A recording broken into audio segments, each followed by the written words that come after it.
Muy buenos días, buenas tardes o buenas noches, amigos y amigas en donde se encuentren, que hemos cambiado el nombre de nuestro canal a Dr. Galvez Naturalmente.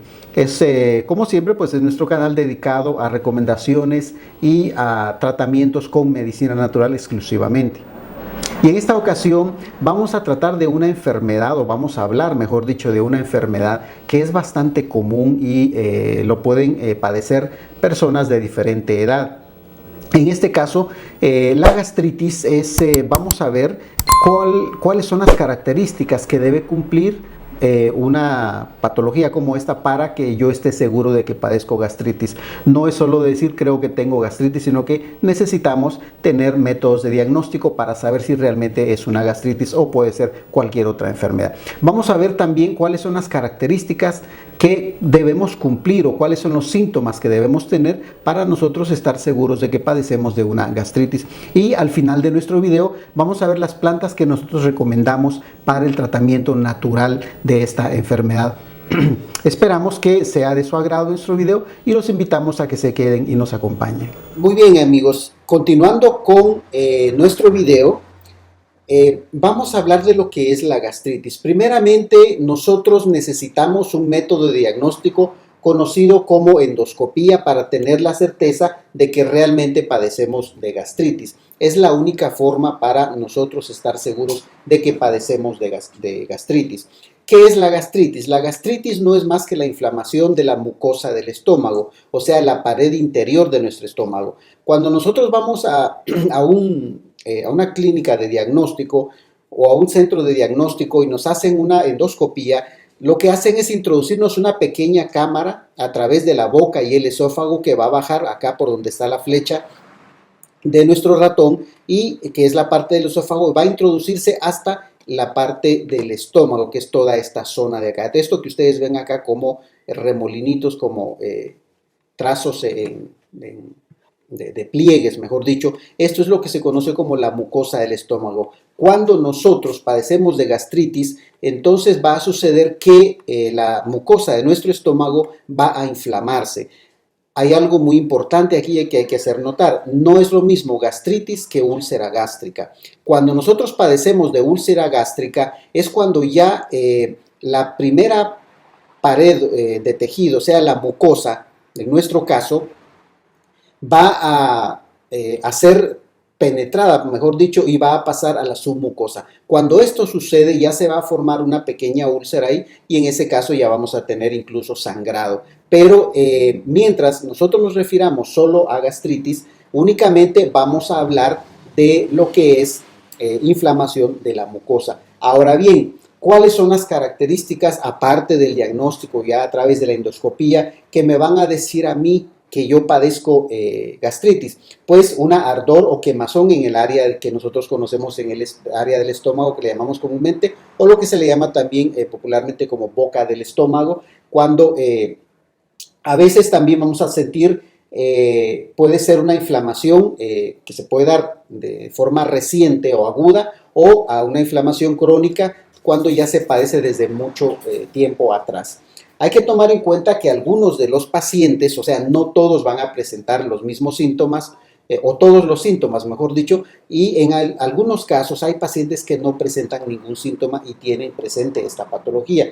Por eso es importante hacerse el método diagnóstico o el examen que se conoce como endoscopía. Esta es la parte del estómago, toda esta zona. La primera fotografía que veíamos era un corte de la parte del estómago para ver el interior. Esta es la parte externa del estómago y aquí podemos ver un poquito con más detalle todo lo que es la mucosa del estómago, que esta es el área que nosotros decimos que se va a inflamar cuando nosotros padecemos de gastritis, ¿ya? Mientras no haya digamos, una ulceración, mientras no se forme no se rompa, digamos, por decirlo así, la primera capa, que es la mucosa, y pase a la submucosa, no podemos hablar de úlcera gástrica. Entonces estamos refiriéndonos principalmente a lo que es la gastritis. Bien, amigos, vamos a continuar. Decíamos que las causas de la gastritis son variadas y van a tener muchas aristas, por decirlo así, muchas puntas por las cuales nosotros vamos a desarrollar esta patología. Y entre las más comunes está el hecho de Los antibióticos, el uso abusivo prolongado de antibióticos, o lo que se conoce comúnmente como el autorrecetarme. Aparte de eso, los AINES, o sea, los antiinflamatorios no esteroides, son comúnmente parte del abuso de lo que va a crearnos posteriormente esta famosa gastritis. ¿Cuáles son los AINES?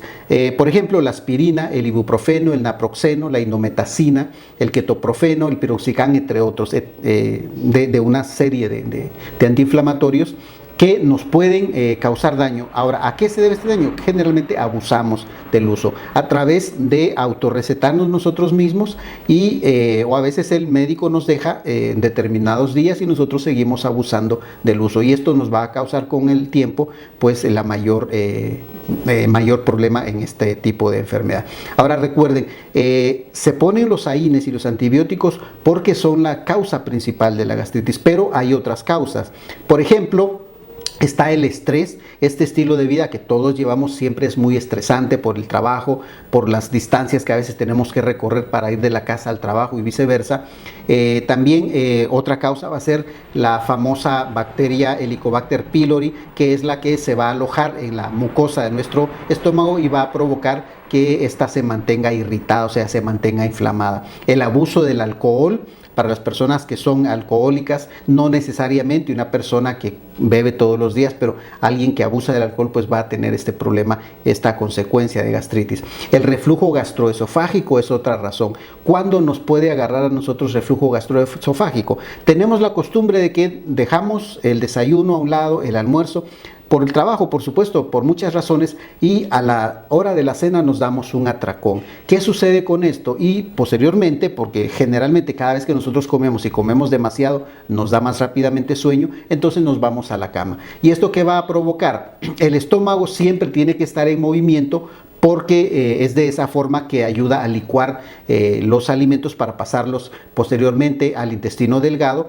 Pero cuando nosotros estamos acostados, esto va a hacer que el estómago haga mucho más esfuerzo por crear ese movimiento que permita la digestión, digamos, la destrucción o hacer los alimentos mucho más pequeños para que sean más digeribles, y este movimiento pues nos va a provocar una mayor cantidad de gases, y a la vez esto va a permitir que el ácido estomacal esté por más tiempo encima de la mucosa estomacal, y esto va a provocar su irritación con el tiempo. Obviamente pues hagamos 5 comidas pequeñas y eso nos evita que a la hora de la cena tengamos que hacer todo ese consumo exagerado de alimentos. Ahora, ¿cuáles son los síntomas que nosotros vamos a presentar? Dentro de los síntomas tenemos varios, pero esto no significa que vamos a padecer todos los síntomas que les vamos a enumerar a continuación.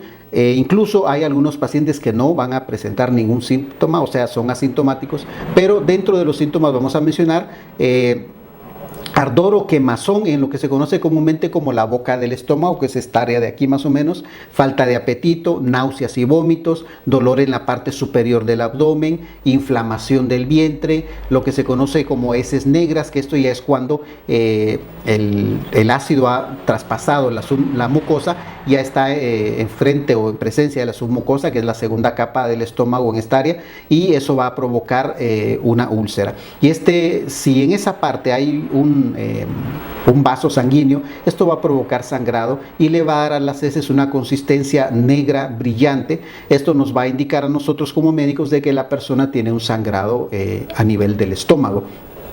Y son las características. Otra cosa es que cuando nosotros tenemos hambre y no consumimos, van a ver más ganas de vomitar, y incluso a veces vamos a tener hasta mareos. Eso es dentro de lo que se consideran los síntomas más comunes de la gastritis. Ahora, ustedes se preguntarán, bueno, ¿y cómo hago yo para evitar la gastritis? Pues obviamente hacer lo opuesto de lo que acabamos de decirles, cuáles son las características o las condiciones que cumplimos para desarrollar esta patología. Pero para evitarla, obviamente, vamos a evitar el consumo de alcohol, Vamos a evitar comidas demasiado condimentadas, y más que demasiado condimentadas en este caso, yo diría que es evitarnos los atracones nocturnos de comida. Otro aspecto es controlar el estrés, que es una de las razones también por las que nosotros vamos a desarrollar gastritis. Recordemos que hay mucha exigencia en nuestros trabajos, o a veces el hecho de conducirnos de una zona a otra con los famosos embotellamientos de los automóviles, todo eso nos va creando estrés y podemos ir desarrollando gastritis. También de eso algo muy importante, y que tal vez algunos médicos no le dan mucha importancia, es el hecho de masticar bien los alimentos. ¿Por qué decimos eso? Muchas veces tenemos la tendencia a estar abriendo la boca o platicando a la hora que comemos, y esto va a garantizar que ingrese mucho aire a nuestro estómago, pero a la vez causa que nosotros no mastiquemos bien los alimentos. Recuerden que el objetivo de nuestra dentadura es triturar los alimentos, hacerlos una especie de masa y pueda introducirse fácilmente por el esófago hacia el estómago. Entonces, de modo, si nosotros masticamos bien, el estómago va a encontrar una especie de masa homogénea y su trabajo pues va a ser mucho más fácil. Cuando eso no sucede, van trozos más grandes de alimentos, y esto va a provocar un trabajo excesivo del estómago, va a provocar una mayor secreción de ácidos estomacales, y estos a su vez van a irritar la pared del estómago. Entonces, evitemos, como decíamos, comer demasiado rápido y masticar bien los alimentos. Ahora, ¿cuáles son nuestras recomendaciones para ya como un tratamiento natural? Hay una gran cantidad de plantas con las cuales nosotros podemos tener muy buenos resultados atendiendo o tratando esta patología. Pero en mi caso personal, yo me refiero básicamente a mi experiencia con mis pacientes. En lo personal, yo utilizo casi solo una planta, gel de sábila. Yo no recomiendo que se haga licuada, que se beban jugos de sábila. No.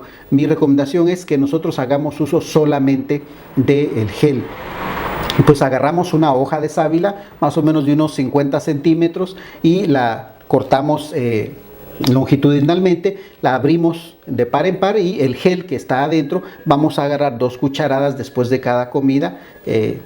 A tomar el gusto, el sabor es un poco desagradable si usted quiere al inicio, pero después uno se acostumbra, ya no hay ningún problema en ese sentido. Por 60 días, 2 cucharadas después de cada comida, por 60 días, y usted va a ver que el efecto es extraordinario. Ahora bien, la sábila, después de que nosotros estemos utilizando, saquemos las primeras 2 cucharadas, podemos meterla en la nevera o en la refrigeradora, y ahí nos va a durar una semana completa sin ningún problema de contaminación o que se vaya a dañar.